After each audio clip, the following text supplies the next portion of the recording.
State. We will start our program with comments from Vice President and Director of Athletics, Michael Alford.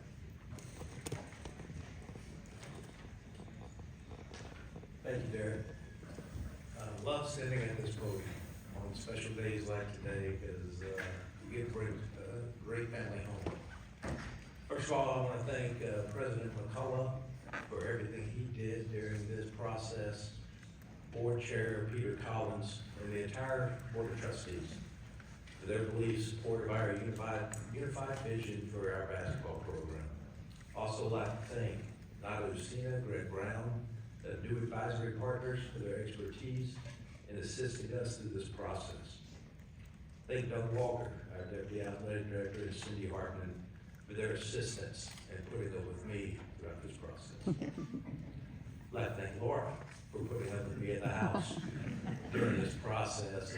Late night phone conversations, Zooms, walking around, talking to myself, and I truly appreciate her. Coach Pat Kennedy, thank you for coming. I'd like to also thank former athletic director David and his wife Mary Colton. Thank you for your support.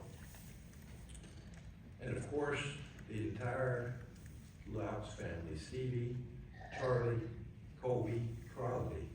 Nice to have you guys home.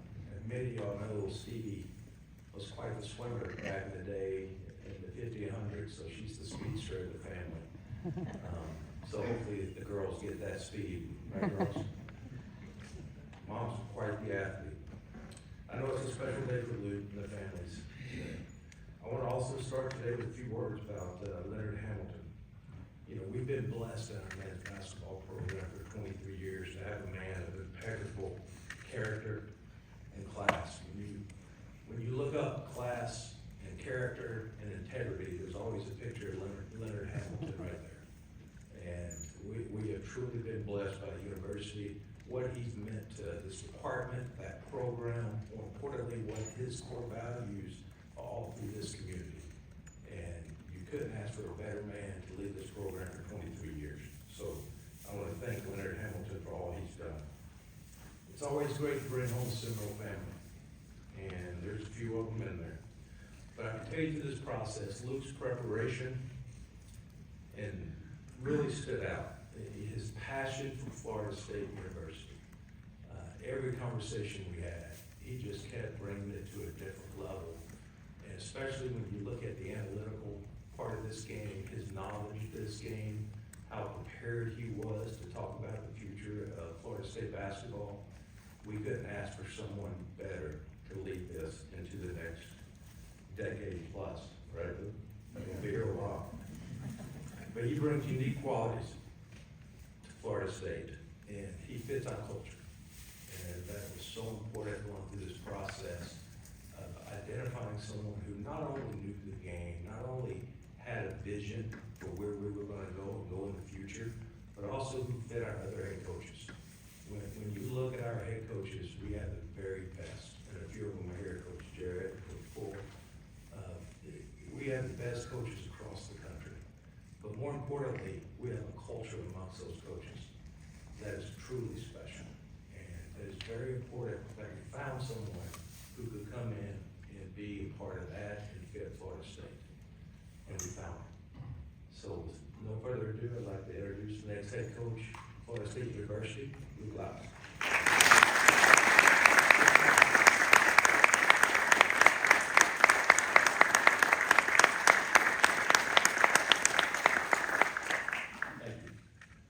It's good to be home.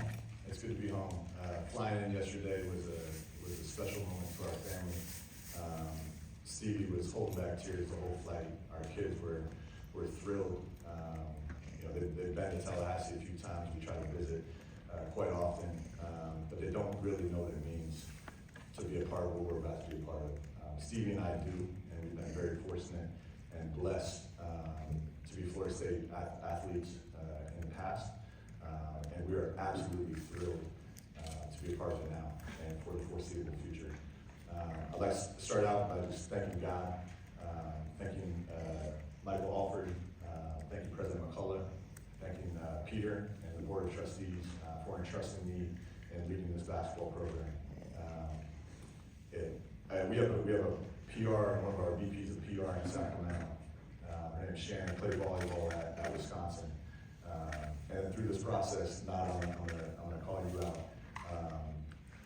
In the interview, both of you, and I had this from both sides, whenever I do interviews with Sacramento, when I'm in front of a group of people, I constantly get feedback to get to your point, to land the plane. The reality is I'm a storyteller, right? So this plane is gonna circle the runway a few times. So if you need coffee, if you need a bathroom break, just raise your hand, I'll pause. But the reality is this may be a little thorough, right? And I know the ACC is streaming this, and I appreciate you guys streaming this. I will fit it in the time. I'm gonna start this press conference with talking about my wife, because she's the most important thing to what I do. She's the backbone of our family. And the reality is, if you're a coach, having a partner that understands what you do is it's not important, it is vital. You cannot coach at this level or any high level without a strong partner. Her sacrifice, we joke about it, she's a single mom for most seasons, right? I'm flying, I'm preparing, we're on the road half the season, and even when we're home, I do my best to be present for my kids, for my wife, for our relationship. The reality is it's an impossible task, and you have to give up somewhere. So her sacrifice for our family, for me to be able to stand in this spot, I would not be here without her. So I appreciate you, I love you, and I'm happy for you to stick with me. Moving on, and Michael touched on it, just Coach Hamilton and what he's meant for this program. He's a man of extremely high character. I say he's a Hall of Fame coach, but more importantly, he's a Hall of Fame person. Again, without his mentorship, without his guidance, both playing for him, recruiting me, and then post-playing career, how he's helped me navigate as a professional athlete, transitioning into coaching, just his thoughtfulness and his mentorship has meant the world to me. I can't speak enough how important he's been to this program to lead them to the place of national relevance, where we've had 20 plus NBA picks over the last 20 years, making, and I could be wrong on this, so don't quote me, but I think combined current contracts in the NBA is upwards of $800 million. And a lot of that is due to Coach Hamilton, the type of kids he recruits, the type of kids I will continue to recruit, of high character, of high intelligence, but how he pours in to his players is something that I want to emulate. Right? He cares about the person more than the player, even though the player is important. So at the end of the day, we want to win games, we want to be competitive, but pouring into the person, right? He wants to develop good fathers, good husbands, good business leaders, which is going to go on far beyond the court, and that's what you see in his programs. And you saw it the other. I was so sad that I missed his last home game, but I probably had 20 FaceTimes with former players who were just thrilled to be a part of his last day at Florida State. And so his mentorship has meant so much to me. He's a truly special man. And then moving on from there, what I think one of the things Coach Hamilton has done at an incredible level is surround himself with the best, right? Hire the best assistant coaches who he sees becoming head coaches. And that's something I'm going to try to continue. I want to be around the best coaches in America. And that's something Coach Hamilton's done. Starting with Stan Jones, who's one of the most brilliant basketball minds I've ever been around. He's been loyal to Coach Hamilton for 20 plus years now. He is absolutely instrumental to Coach Hamilton's success. So I want to thank him. I had the privilege of playing for him and having a close friendship with him. And then moving down to who recruited me, Andy Enfield.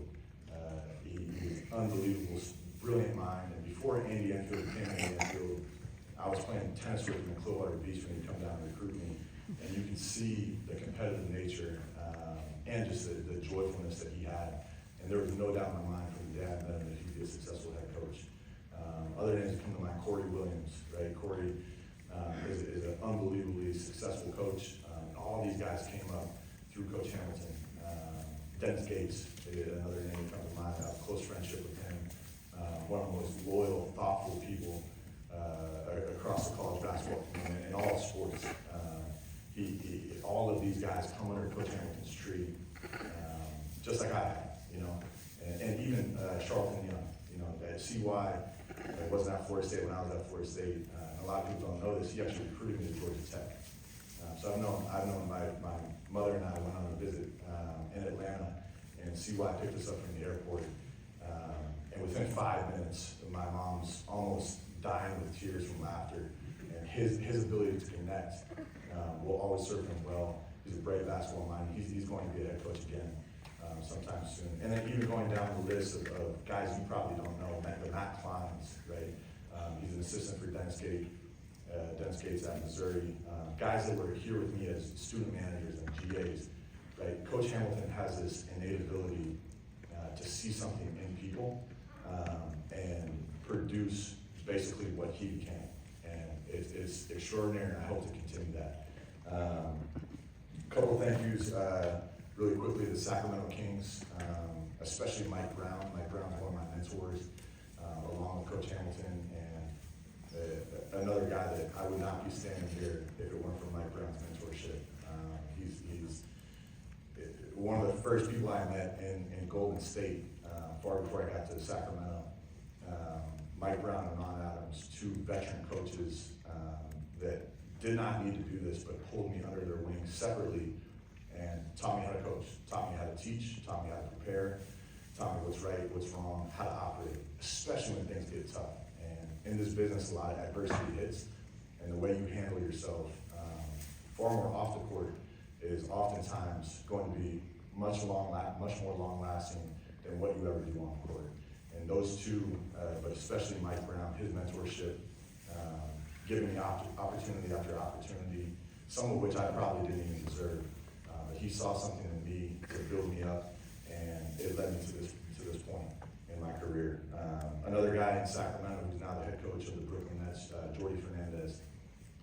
Myself, Jordy, and Mike all coached the Nigerian team together in Sacramento. Jordy's mentorship, his friendship, helped me tremendously as I navigated new roles, new positions, new responsibility. He's an absolute tremendous coach. He's going to be an NBA Coach of the Year, and what they're doing in Brooklyn is really special. The Phoenix Suns, James Jones, Monty Williams, who gave me an opportunity to join their team. We had the best record in the NBA that year, a super successful year. It was very short because I left for Sacramento so quickly. But both of those guys have had a huge impact on my life. And other people in Phoenix that I work with, Kevin Young, who's now at BYU, BK's in the 76ers, Brian Resch, and their whole front office was incredible to work with. In Golden State, Steve Kerr, super thankful, can't put it into words how meaningful it is that he gave me my first opportunity as a coach. And I was a player and I was trying to navigate. I knew I wanted to coach eventually. And he threw an opportunity, created a role for me. And in that role, I was able to learn, I was able to grow, and I was able to learn how to operate. And all of those things have helped me along my journey. But without Steve, I don't know that I would get started in coaching. So special thank you, Steve Kerr, the Loucks family, Kent and Kurt, built a strong friendship with and a close relationship with, and their executive and ownership team. And those years in Golden State were truly special. We had some of the best teams in the history of basketball. I was fortunate enough to be surrounded by people, both on the coaching staff, executive level, but most importantly, the players you coach that had a tremendous ability to have the world's best talent, but operate and work like they were the least talented team on earth. And when that happened, special things happened. You saw championship after championship. So for me to work with those guys was truly incredible. One of the last questions in one of the last interviews that Mr. Alford asked me, and surprisingly enough, a few hours later, President McCullough asked me the same question as his final question was why? Why do you want to do this, right? You're on this great path in the NBA. Everyone says you're going to be a head coach eventually, which I'm honored and thrilled that people would say that about me. Why would you want to come back to college? And I gave the same answer, I think, pretty closely, and it's twofold. And number one, there's an emotional connection to Florida State. One of my first memories as a child 1993 national championship game. And I'm at my grandfather's house. You know, my dad's there, my mom's there, all brothers, sisters, cousins, both my dad's brothers who both went to Florida State. So it's a true family get together. You know, we got food, we got music, we'll watch some game, they win. It stuck. It's a core memory of mine from the time I'm 3 years old. And then the '99 national championship game. I grew up this Florida State football fan and a fan of their players and the brand. You know, it was truly a huge part of my childhood. And then fast forward, obviously, to playing here, right? And I met my wife probably 40 feet to my right. And it was literally the first day on campus. We're both dating other people. Florida State used to run something called a bridge program, where the new athletes come in, and the older athletes show them around, right? So they show them around campus, where to eat, where to go to class, where you're gonna live. And so Stevie was fortunate enough to be my counselor. And so we literally, maybe the first person I met on campus was now my wife and the mother of my children. Now there was some in between of how we got to dating, and that's for another time. And see, I'm not landing the plane yet. I'm still in the middle of my story. But the reality is this place holds so many special memories for me, and even beyond playing here, right? Watching the 2013 national title game when we're living in Belgium and playing professionally, our kids all had Florida State, jammies they would have been, and we try to explain how cool it is to be part of the Florida State community. So that's the emotional side, right? You have this like burning desire because you've seen it, you felt it, and what it feels like to win at Florida State, and there's nothing like it. When we were here, there were ACC championships in football and baseball and in basketball, and we could feel how important that community was and how much fun that is to be a part of. So that's the emotional side. And then the career side is and anyone that knows me knows I'm pretty competitive. I can't turn it off, and I want to win. I want to win everywhere I go. I don't care if I'm playing with ping pong, deck of cards. I'm going to find a way to beat you. And if I don't, I'll keep trying. I'll invite you over the next night. You're going to keep coming over until I find a way to beat you. And so career-wise, I want to be around the best. And the reality is Florida State in the athletic community is one of the best brands in the world. Again, I've seen what it feels like to win at Florida State, and I want to be a part of that. And I want to lead. And that's totally separate from all the emotional things. If I never played at Florida State, if I grew up a whoever fan, I would still want to come to Florida State and coach because I know this place is special. Moving forward, and I truly believe this, every great coach, no matter what the sport is, has a standard. They have a standard way to do things. And mine has evolved. I learned a lot from Steve Kerr, I learned a lot from Mike Brown, from spending some time with Monty Williams. But also my father grew up a football guy, so he would always constantly bring home Tony Dungy quotes and Bill Parcells quotes and Bill Walsh quotes and Belichick quotes and all of these guys, and especially in our sport, the championship level coaches all have a championship level standard before the results ever come. And that's something that I truly believe in, that I'm going to bring to Florida State. My players are going to feel it, my staff's going to feel it, the administration's going to feel it. My standard is very simple, it's 5 things, and I'm going to go through them really quick. So for the first one is be on time and be present, right? Have the ability to respect people's time, show up on time, and when you are somewhere, be where your feet are. There's so many distractions in the world, and social media and phone calls, especially in our position of leadership. There are a lot of times our mind wanders, right? And the same with your players, all the pressure they have, their agents, their families should be scoring more. But the reality is, if you're not present, you're not anywhere. So be present, and then just respect people's time, show up on time. The second thing is put the team first always. And this is a really challenging one, especially for this generation of athletes. Everyone has an ego at some level, right? There's a competitive desire to be the best individually, but the reality is we play a team sport. And I tell my guys all the time, if you want to play an individual sport, go play golf, go play tennis. Great sports, good environment, you still compete. You don't have to rely on teammates. Go be a swimmer like my wife, right? Just raise the person next to you. But the reality is, if you want to succeed with a team sport, you have to sacrifice something for the team. Everyone's not gonna score 20 points a game. And you have to constantly remind yourself that I need a healthy guy next to me. And if a room full of players does that, special things can happen. Put the team first.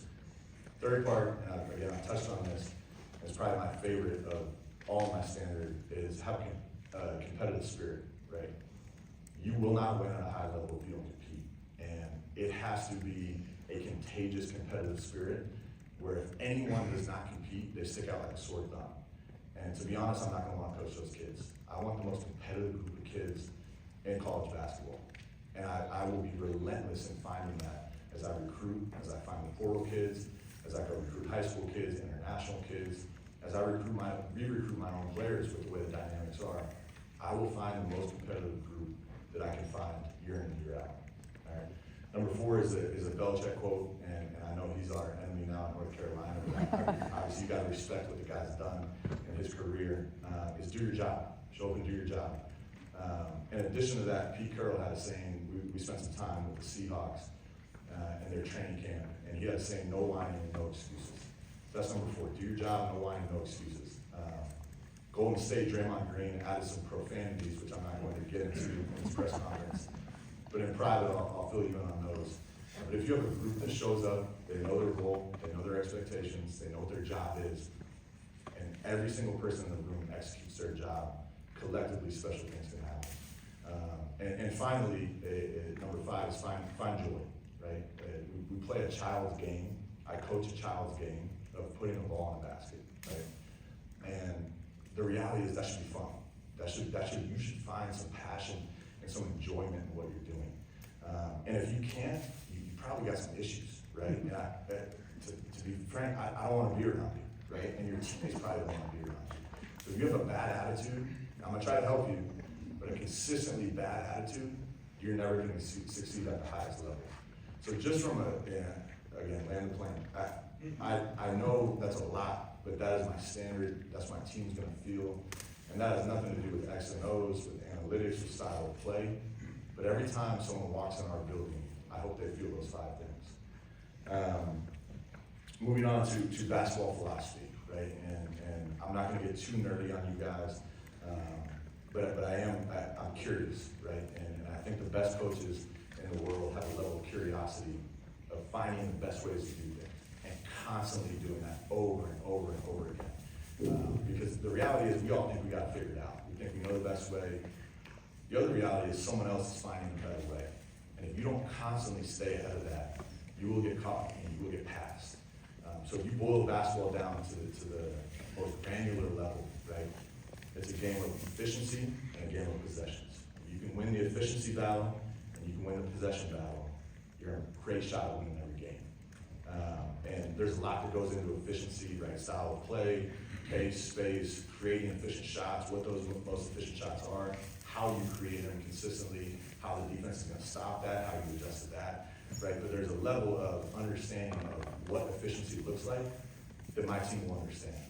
And the second part of that, if you're not going to be efficient, because there's always off nights, you miss shots, the ball's not falling, you have to win the possession game. How do you create more possessions to get more shots, right? It's just basic math. If you're not gonna be more efficient, you need to create more shots.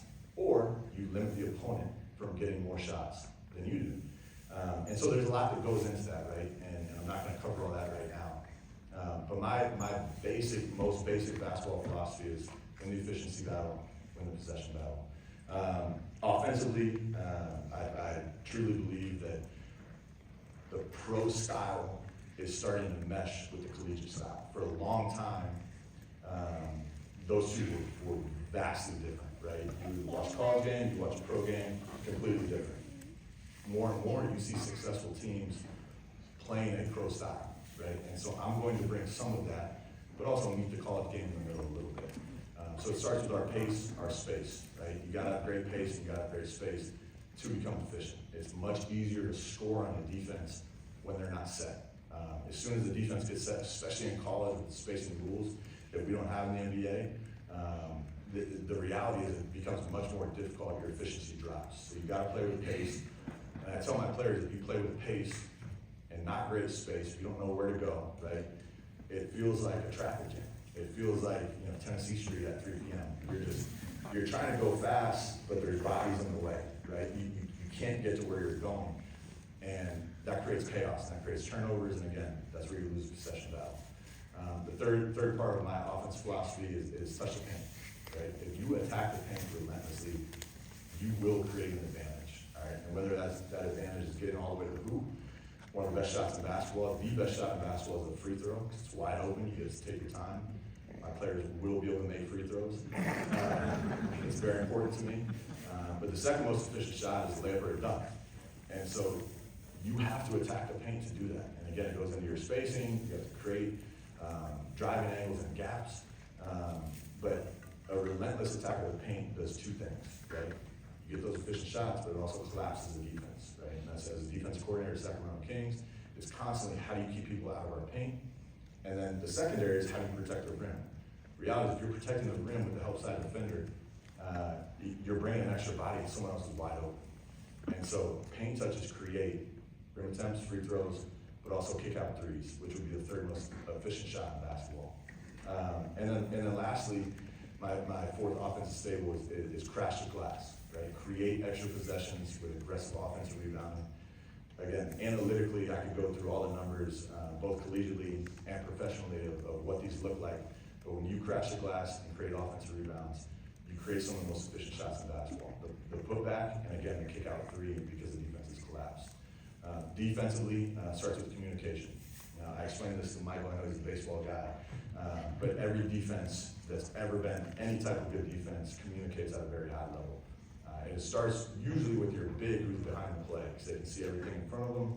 So to recruit and our evaluation, big fellas that can communicate effectively to the guards in front of them. If not, they're getting smacked by screens, everyone's mad at each other. So a level of communication, and that communication builds trust. The second part is ball pressure. Obviously a staple, Coach Hamilton's for a long time. I've always believed in pressuring the ball, creates disruption, creates turnovers, which leads to extra possessions. The reality is I was very poor at it. And if I were Coach Hamilton, I would have never played myself. But the other reality is because I knew I was poor at it, I knew exactly where my help was going to be.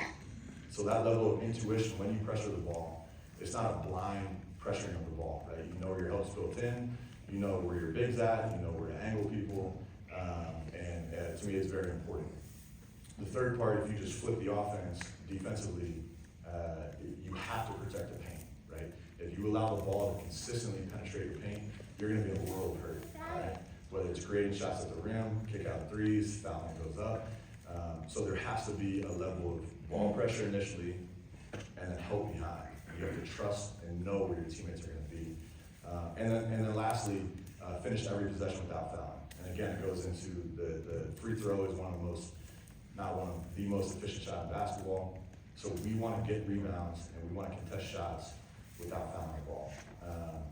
So I know that's long-winded, and I will go into much more detail, and it's something that we've done in Sacramento, something with the Nigerian team. It's something that I've seen in Golden State. And I'm going to do this with you guys. I'm going to invite the media to one of our practices before training camp starts, before the preseason starts, to put you guys through a film session and put you guys through some drills.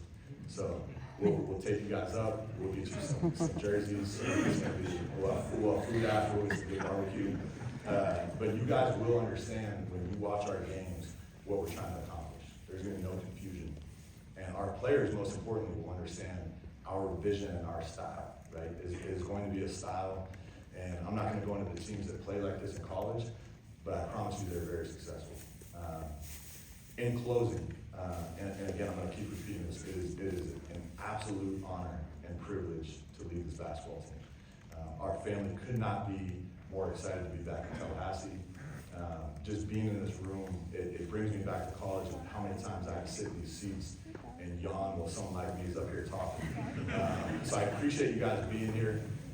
So many familiar faces, and I'm not going to get emotional right now, but it is an absolute honor to be back and lead this team.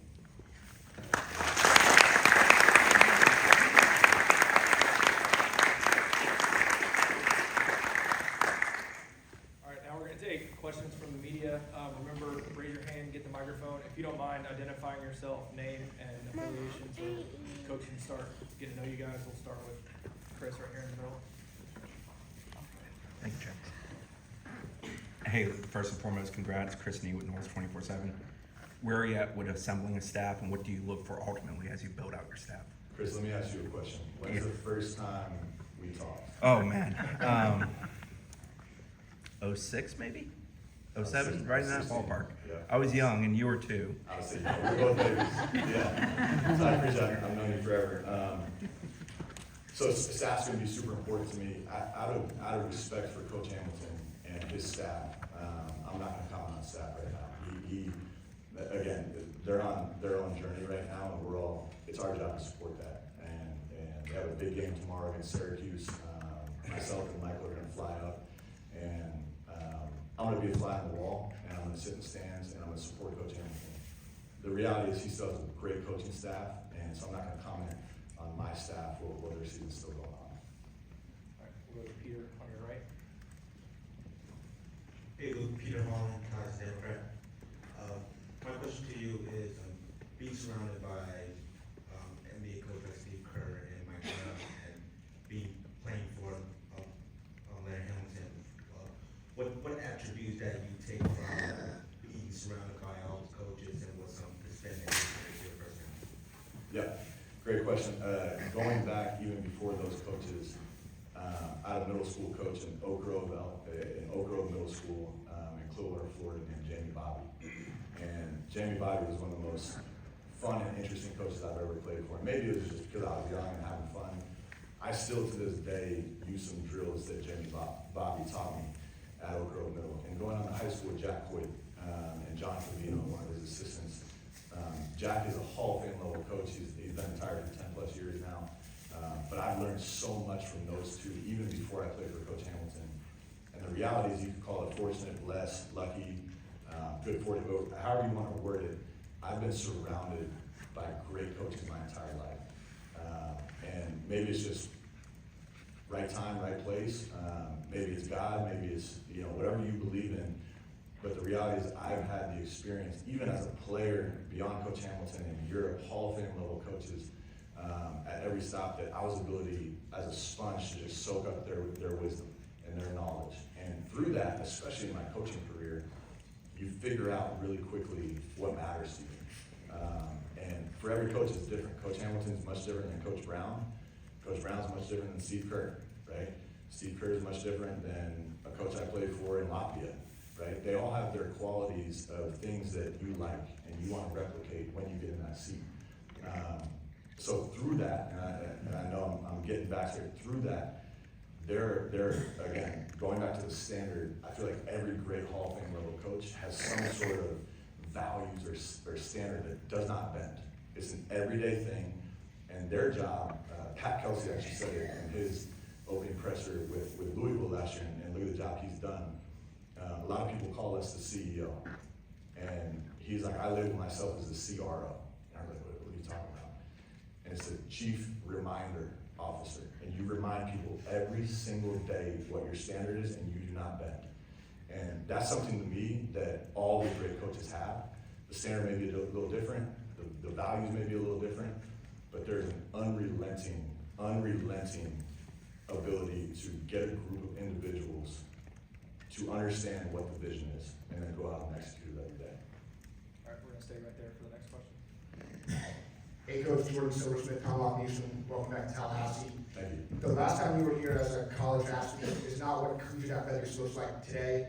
How do you plan on navigating the new era of transfer portal and everything else in collegiate athletics and build a sustainable winner here in Tallahassee?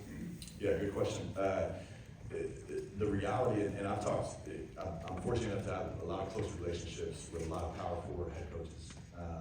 Basketball is a small world, doesn't matter what level. Those coaches come to our training camps, learn from us, we learn from them. Everyone's always on the phone. There's a lot of connectivity between our industries. And you're right, college athletics as a whole, especially basketball, has evolved. It's evolved tremendously, and it's continuing to evolve. And everyone in college, not everyone, but a lot of people say it's a Wild West right now. Like, no one knows what's coming. How do you do it? How do you operate? This is crazy. players are making more than coaches now, they can transfer whenever they want. That chaos has been my reality, right? My reality as a professional coach and a professional player in Europe is constant roster turnover, constant ego management, constant players. One player is making a $300 million contract, and the other one's on minimum wage. Minimum wage in the NBA is like 1.2 million. Minimum wage comparatively, and there's egos involved. And right, I'm better than this guy. Why am I getting paid less? His contract is more. And then there's coaches, and all these guys are making more than you, right? And then there's egos, and then there's, hey, I want to trade because you guys aren't coaching me this way. You deal with that. That's a Wednesday for us, right? And so this reality of, collegiate athletics, I don't think it's becoming like the mini NBA. A lot of people, mini pro sports. It's its own entity, right?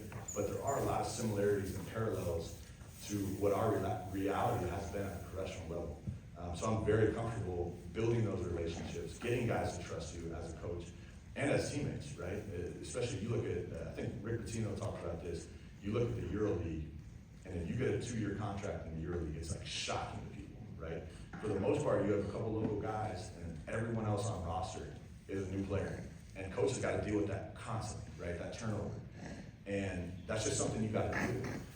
And now the reality is the quicker you can build those relationships and especially in your evaluation and recruiting, understand what type of guys you want to surround not only the current team with, but your staff with, do these players fit with what we're about? It narrows your gap of players you got to recruit very quickly, number one. And then number two, there is some synergy, even though the individuals may change, there is some synergy and some characteristics of your team that will remain the same. Because you're recruiting the same style of kid, right? The hardworking, high IQ, super competitive, chip on their shoulder. Yeah, I'm not going to compete with some of these teams, and I'm not going to name them, but the upper echelon quality. I'm just not going to go after those kids. The reality, I want to recruit Florida. I want to keep Florida kids in Florida. And within my roster construction, it's going to be heavily influenced by roster retention, by recruiting the right kids in the first go around. And then they want to stay until they get to professional athletics. That is my skill as player development. That is my skill with connections throughout the NBA. I'm going to build a staff with strong connections. We are going to develop you to make way more money than what you're going to make with us or anywhere else, all right? And then thirdly, internationally, and then the portal, right? The portal is so important, and that's where you got to get ahead of the portals. You have to scout across the board, and it's a huge task. But there is I can watch a game for 5 minutes right now and tell you to your face if you can play for me. I need 5 minutes. And it's the way you act, the way you operate, the way you hustle, and it has nothing to do with a level of putting the ball in the hoop. Now those things you need, right? You need a level of talent. But there's a style of player that I will recruit, and I will be relentless in that recruit. Second row here. Irish FL, WarChant.com. How you doing? Look, you were a very good college player and you played professionally, but coaching these last several years, the best players in the world, how did you get them to buy in? How did you get them to convince them that you had something to bring to the table? Thanks for the comment. I was not a very good player. I was an average player. Very good teams. And again, I knew my role. I knew how to execute my role. I was not good. I have a couple former teammates that would confirm that. The reality in any part of life, right? Whether you're a coach, whether you're working in a business, running a business, the best way to connect with people, I don't care their circumstances, I don't care if they're dirt poor or the richest person in the room, you have to have a level of relationship building qualities, and you have to find what motivates people, right? You have to find their interests. You have to build a relationship with whoever you work with if you want any sort of impact on their life. And one of the things, again, going back to Ron Adams and Mike Brown, you never want to be friends with your players, but you need them to trust you, right? Or all of your words, all of your teaching, all of your coaching is in one ear and out the other. And it has to be authentic, right? If you don't build authentic relationships, you have no chance at getting through a kid, especially in those moments of pressure. Game's on the line, down 1, 6 seconds left. They're not going to be trusting you, right? You have to build that relationship, and it's got to be a daily commitment to pour into these kids. And in the pros, these adults. And I'll tell you one thing, a player at any level, but especially collegiately, professionally, I'm trying my best not to curse right now.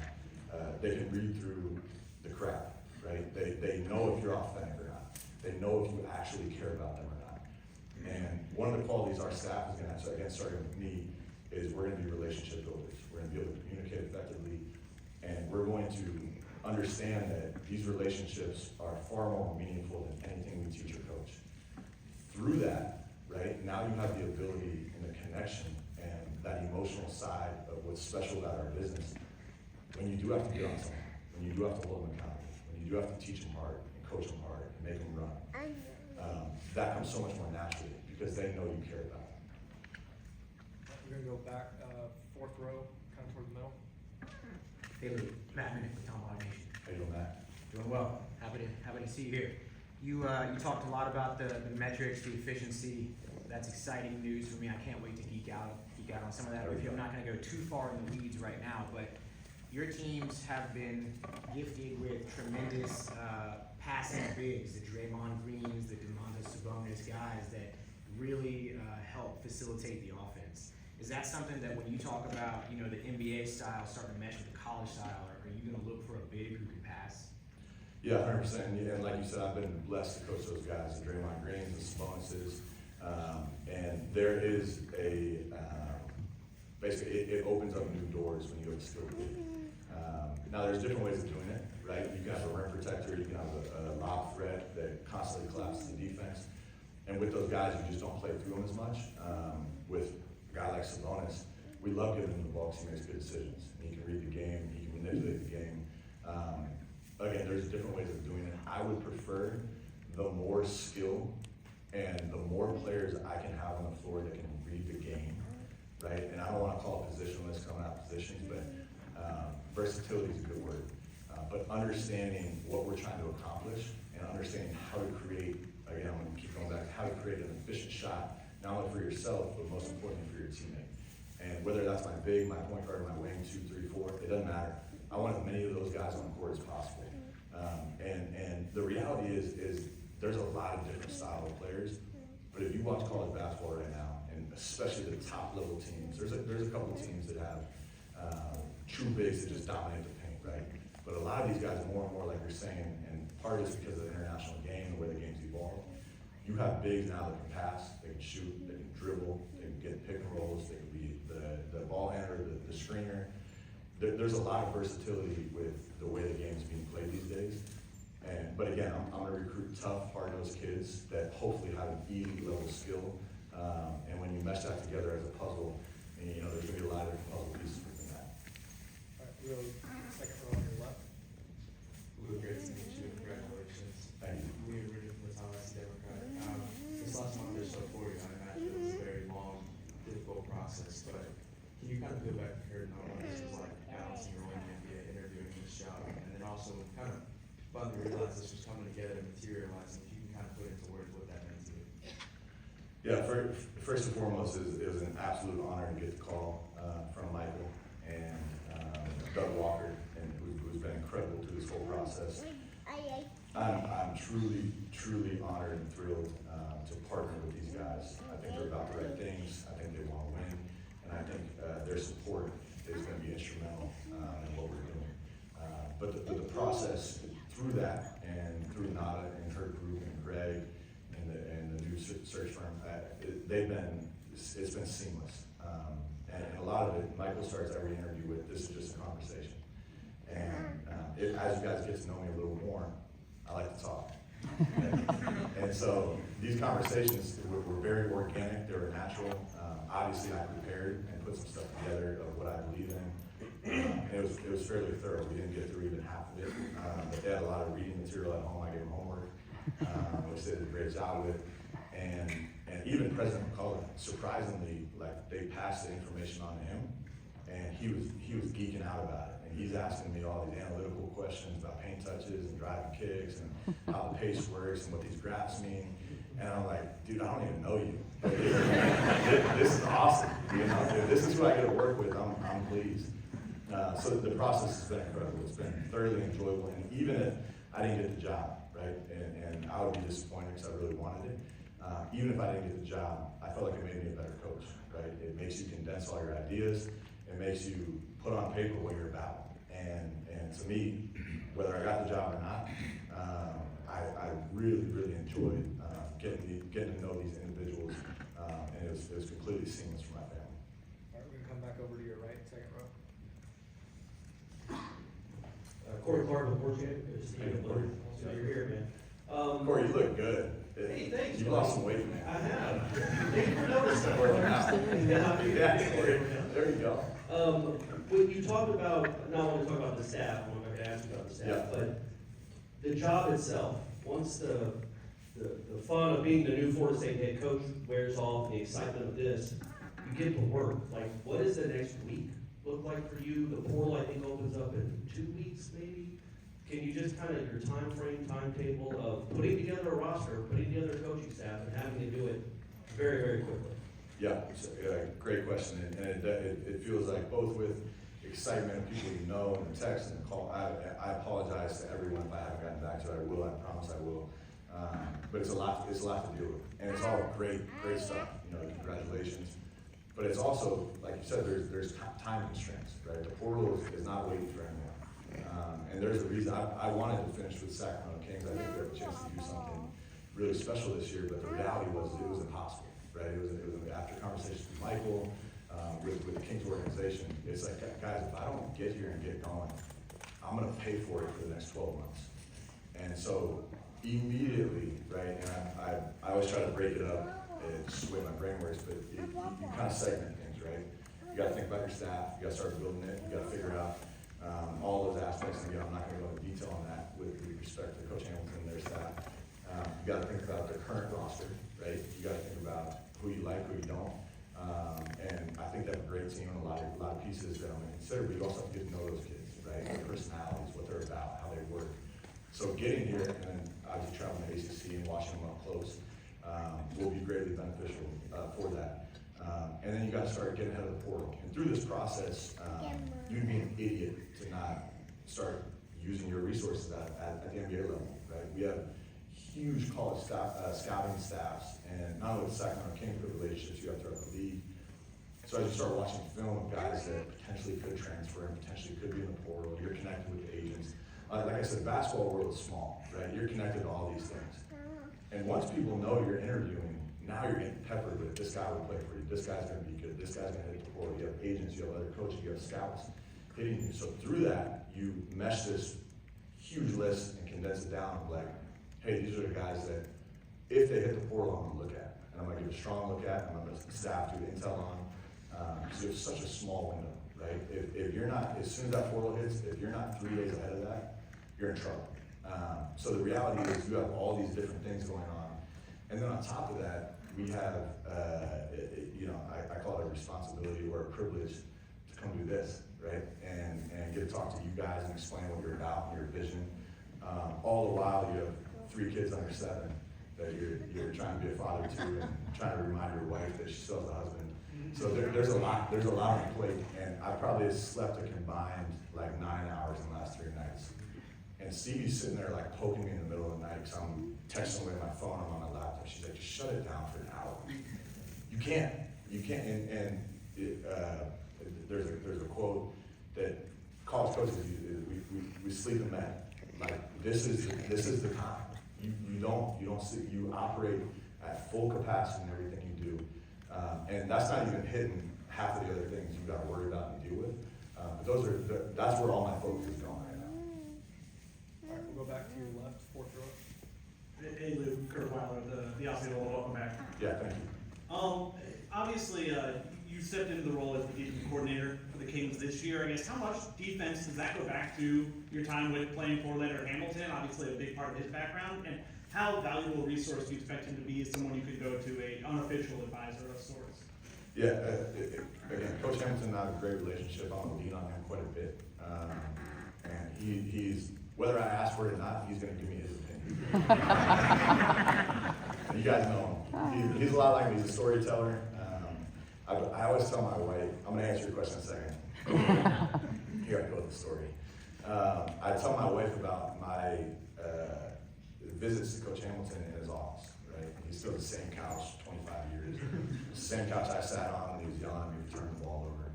And I tell her, like, it's impossible to escape that office. If you're in there, it's like a vortex, and you cannot leave within an hour and a half to 2 hours. You will be stuck in there. And a lot of times our trips have been like day trips, right? We got 30 friends to see, we got a dinner, we got a lunch. And I'm like, hey, I have to go talk to Coach Hamilton. And she's looking at me like, our whole day's ruined. And so within that, I say all this is this past All-Star, we try to come back every All-Star break and try to come back as much as possible in the summertime. Stevie happened to be with me. And I was like, hey, I gotta go say hi to the boss. And she's like, all right, you know, I'll just figure out what I'm gonna do for the next 2 hours. And I was like, no, you're gonna come in. And so she had the privilege of sitting on Coach Ham's secondary chair in his office and listening to us talk back and forth for almost 2 hours. And she looked at me on the way out, and she was like, I get it now. Right? I understand. Like that guy can talk, and he's like so full of wisdom. He's great for you. He's smart. I'm gonna be honest. I completely forgot what question you asked. I was trying to find it. There, I almost. Being the defensive coordinator. Defense coordinator. There you go. Yeah. There you go. So, Coach Hamilton, Mike Brown, Ron Adams, all these guys that are my mentors, right, are defensive guys, which is hilarious because I'm more of an offensive guy. And maybe that's the reason they liked me, is I would try to pick apart their stuff. They would say, no, that's not going to work against our defense. And there's a constant back and forth. As an offensive guy, your job as a coach is to study defenses, right? Study how they're going to stop you, right? Where are our weaknesses that they're going to exploit? And so becoming when Jordy got the job in Brooklyn, he was our defensive coordinator. I switched from the offensive side of the ball in Sacramento to the defensive coordinator. And Mike asked me, he's like, I want you to do it, because I think it's going to help you when you become a head coach. Are you up to it? I said, up to it, of course. I know everything about every defense. Like, you're my mentor, Coach Hamilton's my mentor, and I know what goes into building a great defense because I've studied this my whole life. So it has been an absolute great experience to be the defensive coordinator. And the reality is, the way our roster was built, and there's no disrespect, it's just the reality, we have a lot of offensive players. And so to find ways creatively to come up with schemes and tactics and the game plan of hey, this is reality. I got a guy that is an okay defender guarding some of the best offensive players in the world. How do you build around that? How do you protect that guy as a team, as a unit, 5 guys against the ball? So it was instrumental in the way I'm a coach, and I learned a ton. Made a ton of mistakes. I got chewed out a couple times. I'm a little bit risky at times. I'll swing for things. I'll try crazy stuff that sometimes Mike's like, where do you even come up with this? You know, where did this come? And I'm like, I don't know. I saw this scheme. I'm trying to mesh them. And at times they work great, and at times they don't work at all. But the reality is going back to a foundation of doing things, offensively, defensively. You have a foundation, what you're about. No matter who you're playing, no matter where you're playing, no matter if it's playoffs or a preseason game. There's a foundation. And then the fun and the creativity comes from all the game plan adjustments, all the tactical adjustments, and ways you can exploit your opponent. All right, we're gonna do 3 more. Next one will be right here on the front.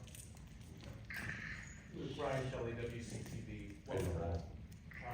Just wanted to ask, it's clear you've done a lot of homework on going from the pros to college, the messing of styles, meshing of what's going on behind the scenes. But I'm curious, what do you think is going to be the biggest operational change for you making the jump from the NBA now to college ranks?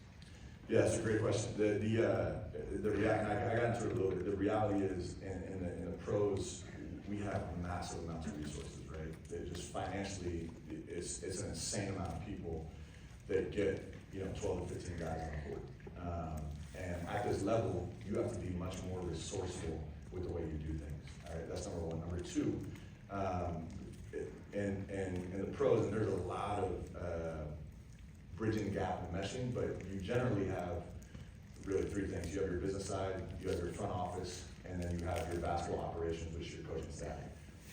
And collegiate athletics, it's really just 2. You have your administration, that's over all the sports, and then you have your basketball side, which is a quasi front office and coaching staff. And so there's just way more on your plate, and you can't turn it off, right? The travel is better in college.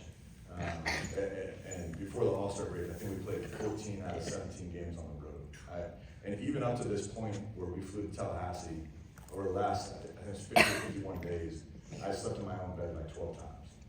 And so, lucky enough for Stevie, I'm gonna be around a little more, right, with our schedule. But the other reality is you're never, it's a constant go between recruiting, between calling, between scouting, and evaluation. There's never an off switch. So even though I'm around, I'm still gonna be, doing what I need to do to build the team the way it needs to be built. All right, we'll go fifth row, up to Gene. Hey, Dylan. Welcome back, congratulations. Appreciate it.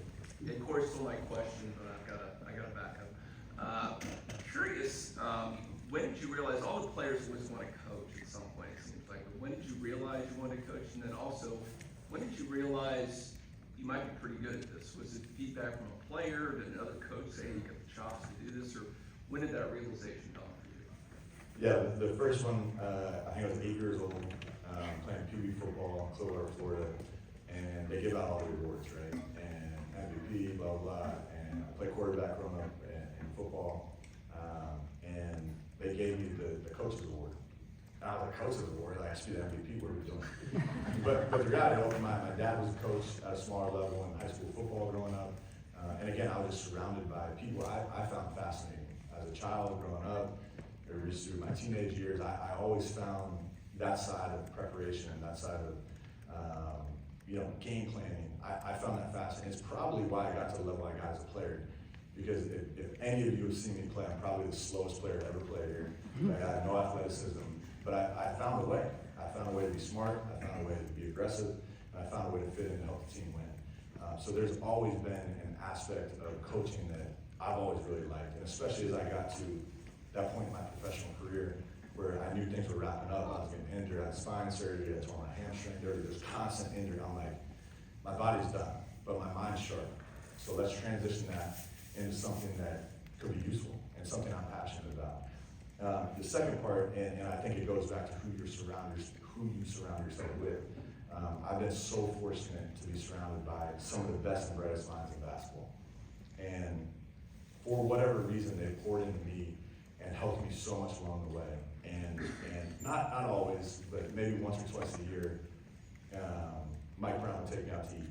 And he did the same thing with Jordy Fernandez, who's now the coach of the Brooklyn Nets. And he would tell us, and he'd say, you're going to be a head coach.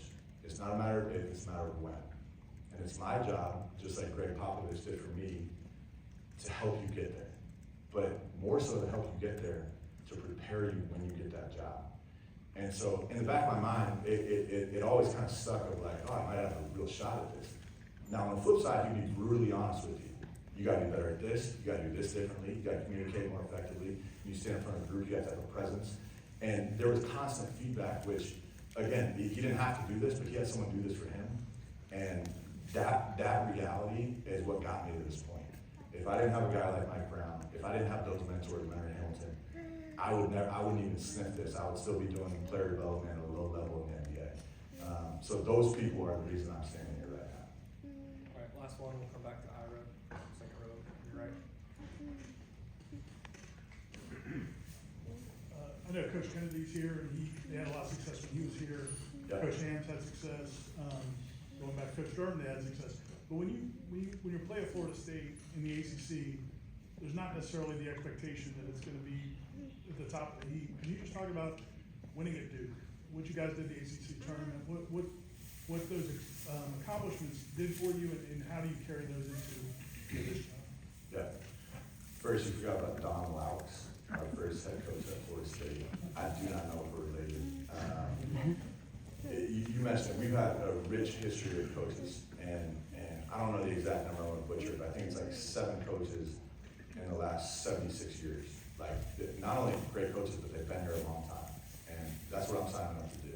I'm not signing up to come here and bounce for a better job. I'm signing up, I'm hopeful that this is my last job. And the only reality in that is you have to be successful. You have to be successful, you have to treat people the right way, you have to work your tail off. You got to win ball games. And as a player, we felt that. I think we came in when, call it whatever you want, Cold Street, yeah, been in NCAA training in 4 years. And I could tell the staff was feeling that heat.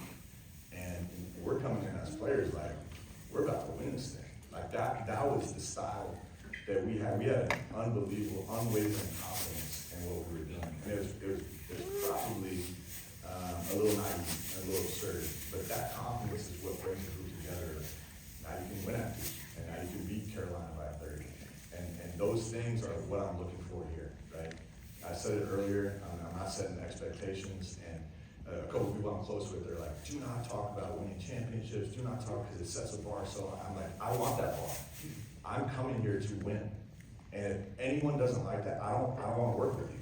Like, you should have that level and standard of excellence in everything we do. And if you don't, I probably don't want to be associated with you. So in terms of, are we going to have that confidence to go into Duke? Duke's unbelievable. I know John Shire, played against John Shire. He's doing an unbelievable job.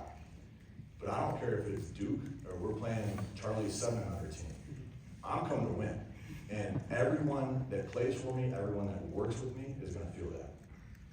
All right, thank you, Coach. Thank you.